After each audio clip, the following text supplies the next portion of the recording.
જે રીતે પાર્ટીની સ્ટ્રેટેજી હતી એ પ્રમાણે જ બધાએ મતદાન કર્યું છે અને બાકીનાનું મતદાન થઈ રહ્યું છે. અન્ય પાર્ટીઓએ પણ જે રીતે એમની પાર્ટીઓએ જે મેન્ડેટ આપ્યો એ જ પ્રમાણે ભારતીય જનતા પાર્ટીને એમણે મત આપ્યો છે. જ્યારે રાજ્યસભાની સીટો ઉપર આ રીતે ચૂંટણી લડાતી હોય ત્યારે સ્વાભાવિક છે કે પાર્ટીના મેન્ડેટ કામ લાગતા હોય છે અને પાર્ટીના મેન્ડેટ પ્રમાણે ધારાસભ્ય મતદાન કરતા હોય છે. અહમદભાઈ પટેલની હાર નિશ્ચિત છે જ, એ પણ જાણી ગયા છે કે હાર નિશ્ચિત છે. હું માનું છું કે લગભગ 2 મહિનાથી આ બધું જ ચાલતું હતું અને દરેકે પોતાની સ્ટ્રેટેજી નક્કી કરી લીધી હતી. બાપુએ પણ જે ભાગ ભજવ્યો એ પ્રમાણે મતદાન થયા છે અને આવતા દિવસોની અંદર હું નથી માનતી કે હવે કોંગ્રેસનું અસ્તિત્વ ક્યાંય રહે, કારણ કે દેશમાં પણ લગભગ 70% કરતાં વધારે રાજ્યોની અંદર ભારતીય જનતા પાર્ટીનું અને એનડીએનું શાસન છે. કેન્દ્રમાં પણ નરેન્દ્રભાઈ મોદી વડાપ્રધાન તરીકે યશસ્વી કામગીરી બજાવી રહ્યા છે. 2017ની ચૂંટણીનું પરિણામ નિશ્ચિત છે.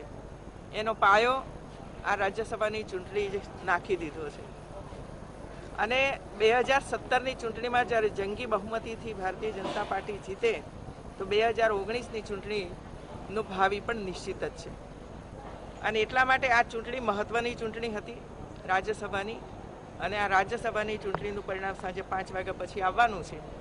હું 3 ઉમેદવારોને અમારા બધા જ ધારાસભ્યો વતીથી ખૂબ ખૂબ અભિનંદન આપું છું અને સાંજે ફરીથી મળશું. એટલે લોકસભા અને ગુજરાતમાં ભાજપને આગળ ધપાવવા આપની કયા પ્રકારની ભૂમિકા રહેશે?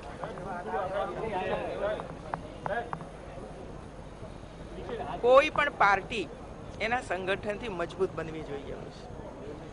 જો કાર્યકર્તા મજબૂત હોય, એમના ખભા મજબૂત હોય, એમની વિચારધારામાં એ લોકો પ્રબુદ્ધ હોય અને કમિટમેન્ટ હોય તો કોઈ પણ પાર્ટીને જીતવામાં કોઈ પણ મુશ્કેલી પડતી નથી હોતી. ભારતીય જનતા પાર્ટીની જ્યાં સુધી સવાલ છે ત્યાં સુધી મેં તો 30 વર્ષથી ભારતીય જનતા પાર્ટીમાં કામ કરું છું અને એટલા માટે મને ખબર છે કે જ્યારે પણ ચૂંટણીનું કામ હોય, યા તો કોઈ પણ આપત્તિ આવી હોય અથવા તો સંગઠનને મજબૂત કરવાનું કામ હોય, સભ્ય બનાવવાનું કામ હોય અથવા કોઈને નવા કાર્યક્રમો કરવાનું કામ હોય, ત્યારે કદી પણ કાર્યકર્તાઓએ પીછેહટ કરી નથી. અને બીજું, નવા કાર્યકર્તાઓ પણ ભારતીય જનતા પાર્ટીમાં જોડાય, એમનું ઘડતર થાય, એમને તૈયાર થાય. સમાજના જુદા જુદા સ્તરના જે ભાઈ બહેનો છે, ખાસ કરીને યુવાનો, મહિલાઓ, અનુસૂચિત જનજાતિ, અનુસૂચિત જાતિ, આ બધાની અંદર ભારતીય જનતા પાર્ટીનું કમળ ખીલ્યું છે અને એ વધારે ખીલે એના માટેનો પ્રયાસ અમે સતત કરતા રહ્યા છીએ અને ભવિષ્યની અંદર પણ એ પ્રયાસ અમે કરતા રહીશું, જેથી કરીને આવનારા 25-30 વર્ષ સુધી ભારતીય જનતા પાર્ટીના ઝંડાને કોઈ હલાવી ન શકે.